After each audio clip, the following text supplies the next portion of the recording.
एकीकडे वटपौर्णिमेचा सण उत्साहात साजरा होत असतानाच पंढरपूर तालुक्यातील आंबे गावात अत्यंत हृदयद्रावक घटना घडली आहे। वटपौर्णिमेचा सण साजरा करण्याच्या तयारीत असलेल्या या कुटुंबावर काळानं घाला घातला।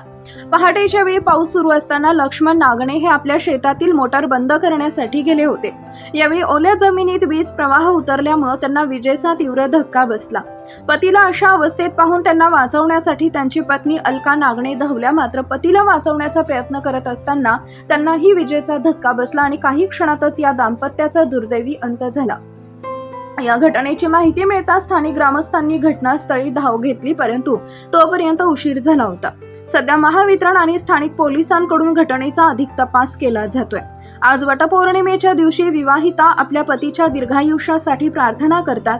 अशातच या पवित्र दिवशी पतीला वाचवताना पत्नीचाही मृत्यू झाल्यानं सर्वत्र हळहळ व्यक्त केली जाते।